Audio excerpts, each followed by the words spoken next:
Hey everybody, this is Matt and we're at Texas Toast Guitars. Thanks for watching. Today's a special day because we're going to be doing an unboxing from our friends over at Crimson Guitars in the UK.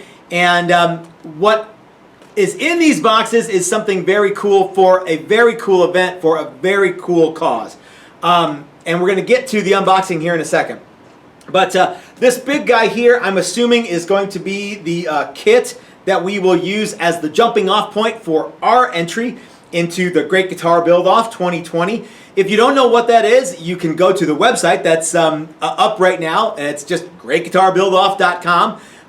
Link in the description below. And 9 other builders will be receiving similar things to what we got, and everyone's going to do their own spin on a great guitar, and all the proceeds are going to go to excellent causes that each of the builders get to pick. Our cause is to help pay for Brian Nutter's medical bills. Brian is a good friend of ours and a superhero guitar player and builder, and he tore a hole in his esophagus. And man, he was touch and go there for a while. He had lots of surgeries, and his medical bills added up, and we wanted to help Brian any way we could. So our entry is all going to go to pay Brian Nutter's medical bills, and hope that we can make a dent in that. So that's what's in this box, is the kit. Then there's this box that also came from Crimson Guitars. Now, I'm pretty sure I know what this is. Near as I can figure, this has got to be the plaque for winning, the award, if you will, for winning the Great Guitar Build-Off 2020. They must have decided, you know what, everybody else's guitar isn't going to be as good as the one from Texas Toast, so let's just go ahead and award them the prize, like right away. So that's probably what this is, but we're going to find out. Maybe Ben is trying to be sly. Maybe he sent us a guitar building book or something like that. So anyway, let's dig into these boxes here and see what we see. Now, I didn't want to do this in a live video because I wanted this to be something that people didn't, for some reason, that people shy away from the live videos. So so I wanted to have this be a video that you guys could, well, that just seemed to have more reach. You know what I mean? So I'm sorry that I love doing the live videos, and we will continue to do the live videos and continue to have lots and lots and lots of fun with the live videos. But this is going to be a pre-recorded one. Wow, there's a lot of stuff in here. It takes a lot of stuff, I guess, to get something from Europe to the United States. Anyway, now I've been seeing other builders have gotten some of their parts, and they sure do look great. Let's have a look and see what we got here. All right, so pretty standard box, pretty standard bubble wrap. Okay, all right, let's see. Looks like we have a neck blank here, and this is a little wadded up piece of something. There's something in here, I don't know what it is. Maybe truss rod wrench. All right, and here is the body that we got, and it looks like that's it in the box. Okay. All right, let's have a peek here. I'm going to cut this open as best we can without making a giant mess. Chris always gets mad at me because I open boxes like it's like my birthday, and I'm like ripping stuff and throwing crap all over the place. So when he comes in tomorrow, I don't want there to be a big mess. Actually, I don't care, but okay, so this looks pretty good, you guys. Okay. So what we have here is an ash body, and it has a neck pocket, and it has 2 humbuckers. It has some places for controls, and I've seen some people have asked, why is this corner cut off? And the answer is because it has a hole in it for the jack. So I think that what they probably figured was, because as you can see here, it's got the control cavity with a nice wood cover, and they went ahead and drilled for the the jack, and they needed to have a spot for the drill to go. Looks like it also has some spots for ferrules here, and yeah, looks pretty good. And it's even got the number 1 in the neck pocket, because we're number 1. This is a 2-piece ash blank. Pretty nice. Pretty nice. This is definitely swamp ash, but it's got some weight to it. You know why? Because it's a great big square. All right, let's have a look and have a look at the neck here and see what we got. See what we came up with. You know, there's a bunch of other people who are asking,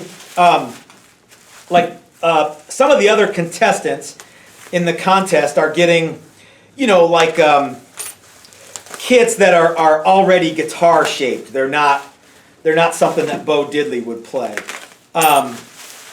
And people have been asking, well, hey, can I get a Telly neck on a Paul Reed Smith copy or a Paul Reed Smith? I think all the guys over at Crimson can do all that stuff for you. Okay, so this is the neck blank that we got. Appears to be a Macassar ebony fretboard, so that's really nice. This is a maple neck that it looks to be flat sawn. It's got places for tuners to go, and it looks like those are all laid out. Fretboard is radiused. Frets look pretty dang good. Yeah, truss rod is obviously installed, but look, no headstock shape, and the neck is square still. So we get to put our own spin on the neck, and we get to shape that as we see fit. So looks like this has a double action truss rod. That rattling sound in there is the truss rod moving back and forth. Let's see if this little guy here is in fact the truss rod wrench. I think it ought to be. No, it's the nut. Wow, that's pretty cool. They even sent us a nut, an oversized nut blank. So that's cool. It looks like bone. Yep, it's bone. It's tone. Bone for tone. So yeah, that's really cool. So you will need to contact the guys over at Crimson to see, you know, like what something like this would set you back. But looks pretty cool. 22 fret neck, probably standard Fender 25.5-inch scale, I'm assuming. Why wouldn't it be? You know what I mean? So yeah, it sure sounds like they can do anything that you want them to do. Gosh, I wonder what that's like. You know, as a custom builder, I get asked all sorts of things like, hey, can you do, and I'm like, let me stop you right there. If you can think of it, we can do it. So anyway, yeah, all right. Now let's see what's in this box here that I'm assuming is our award for winning the contest. What do you think that's what it is? I mean, what else could it possibly be? We're about to find out together. I actually have no idea what it is. All right. Come on now. Okay. What the hell? What the hell? Okay, here we go. Now we got it. All right, we have some more stuff in here. Well, I have no idea what this is or what this is. These look, well, I can tell you what it is not. It is not a big box full of plaques and awards. But that's okay. Let's see what they sent us here. So all of these guys, there are 1, 2, 3, 4, 5, 6, 7 things. And this one has a ruler in it. So these are probably tools that the guys at Crimson, the guys and gals at Crimson make and sell. So let's check these out. This appears to be, wow, this is really neat stuff, you guys. Okay, so we've got, these are steel. I'm going to put them on the magnet here. No, they might not be.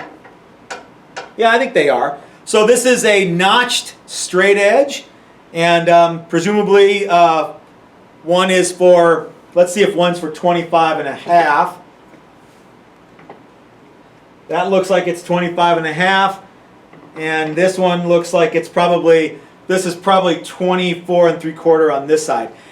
They have a real nice, it looks like they've been surface ground on each side that is going to be the straight edge side, and they have this cool kind of coating on the other side. That looks really nice too, and it's got the Crimson logo. That's cool.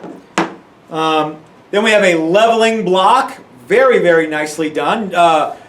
You know, kind of your standard piece of extruded aluminum that has been surface ground to be flat on two sides, and then you would attach sandpaper to these surface ground sides and use this for fret leveling. Very, very cool. We also have a ruler that is all in metric. Here's something, what they don't know over at Crimson Guitars is that we use the metric system a lot. Maybe they were sending this to us so that we would use it more. So anyway, all right, what else we got here? These are all cool tools, you guys. Very neat stuff. All right, what do we got here? What in the hell are these? These appear to be fret erasers. Abrasive erasers to polish frets is what I'm guessing these are. In assorted grits. Looks like we have SF, superfine, M, probably for matte or medium, coarse, C, and F, fine. So these are really neat. I'm looking forward to trying these. I have never used these before.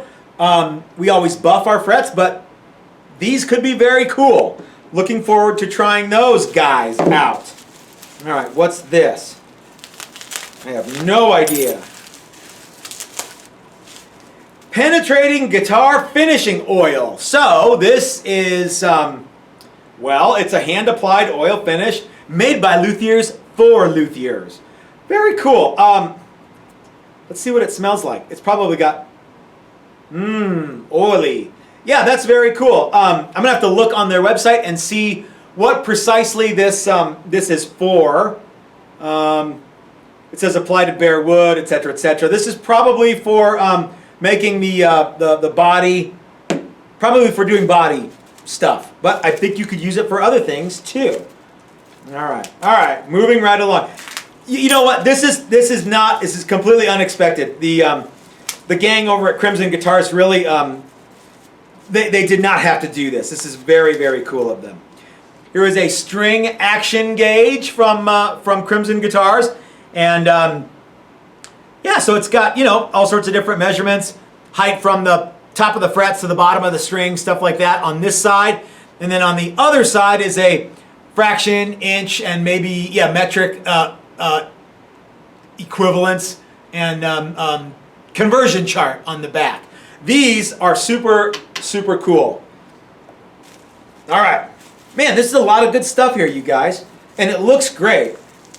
We will use as much of this as we can possibly use for our entry in the Great Guitar Build-Off. Now, what in the world is this? This is a tool for pulling nuts. So let's see. It looks like you have 10 millimeter, 11 millimeter, 12 inch. What? And then this is a multi thing, kind of like that tool from ESP. You know what I mean? I don't know how to use this. I'm gonna have to look this up. But this is neat. I don't know what to do with it yet. Hold on, let me go get my calipers. Okay, so here's this tool. You see this guy here and how it looks a lot like this guy. So this is the ESP tool that everybody has one of these. This is a neat version because it also has the multi tool, and it also has some other different sizes, which if I was smart enough to do this, I would be ready to go here. So it looks like we have, so this one is, let's see, let's go to see if we can get, this looks like a 11 millimeter, 10 millimeter, 12 inch. That can't be right. 11 millimeter. This is probably 12. It says 12.75 millimeter. I wonder what that is in. That's right at a half inch. So, oh, so that's not 12. It's 1/2. See, I can't read. All right, we got a couple more here. This appears to be a fret rocker of some kind. I don't know if someone owns the name fret rocker, but this is a 1, 2, 3, 4, 5 sided device that you can use to see if your frets. You can go across 3 frets at a time. I'm going to show you here in case you don't know. These tools come in so handy. So you want to put these on 3 frets. You don't want to do more than 3. And if you get any rocking back and forth, then you know you have a high fret. And as you go down the fretboard, what's going to happen is you're going to run out of, see now I can't, there I can do 3, but I'm really close to covering 4. So I switch to the other, one of the other things, and I keep moving down. And as I go, and look, there's even, well, this little guy here, if you had like a mandolin or 32 frets, that's what you would use that for. So this also has precision surface ground steel with this cool black and red kind of speckle coating. Very, very good stuff. I like this. And finally, what have we got in this? Some little files. Oh, wow, cool. All right, so these are 2 fretting files. This is a standard 3-corner fret file, and it's got smooth edges on the corners. Then you would use this to radius your frets again. Very, very nice. And then this little guy here is probably done for the ends of the frets. Yeah, it's just, I have one of these that I've been using for a long time. Mine still doesn't have a handle on it, so it's nice to have a handle. I hear too that Crimson Guitars uses all like leftover bits from guitar builds to make the handles here. So very, very cool files. We will use all of this stuff for our build, for the Great Guitar Build-Off, because it's really, really cool, you guys. So if you have any questions about the Great Guitar Build-Off, please leave them in the comment section below. If you have any questions about the kits, you can contact me and I'll try to answer the questions as best I can. I'm going to steer some of you guys into the direction of going directly to Crimson though, because they obviously will know more about what is going on with their kits than I do. But I'm gonna say this right now. If you want something, I bet you they can do it. So don't ask me, hey, do you think they can make a this? Yeah, probably. If you have any questions about the tools that we got, they look excellent. I'm going to use all of them coming up very, very quickly, and we will give you the full report on these guys as we go. We can probably do videos on each one of these too. I don't know what they cost, but I will figure all that stuff out, and you'll probably have to convert things from pounds to dollars, unless you live in a place where they have pounds. I don't know how that works. Yeah, so wow, very, very cool stuff, you guys. I've said this so many times. The guys at Crimson are really, really cool, and I kind of feel bad that we're going to have to beat them as bad as we're going to have to beat them. But that's just kind of the way it is, you know? So, yeah. But thank you to Ben and everybody who works at Crimson. They have been nothing but very wonderful people to deal with. Very, very cool. So I look forward to the Great Guitar Build-Off and working with everybody who's associated with the contest. If you haven't seen my video, we did a little teaser about everyone who's in the contest. And I had to watch a lot of reality TV to get my shtick down. But stay tuned for more videos on all these different tools. And we will probably allude to some of the things going on with our entry into the Great Guitar Build-Off. But we're not going to spill the beans until it's time to make that final video. We're obviously going to be making the video as we go. But we're not going to spill the beans on what the guitar is until it's time to post that video and slug it out with all the people who are going to lose the contest to us. I hate to be that guy, but that's the way it is. So, until next time, this is Matt at Texas Toast reminding you that if you're so smart, build it yourself. That's what I do. The guys at Crimson Guitars can obviously help you out. They are very, very cool people to deal with. And if you live not in the United States, and you're one of those people who's like, oh, I can't get that stuff here from blah, blah, blah, name of company who makes stuff, check out Crimson Guitars. They don't need me to advertise for them. They have a gigantic YouTube channel, but they're cool people, and I will absolutely advertise for them as much as I possibly can. So, until next time, this is Matt at Texas Toast. Wait a minute, I already said that. Thanks for watching, you guys.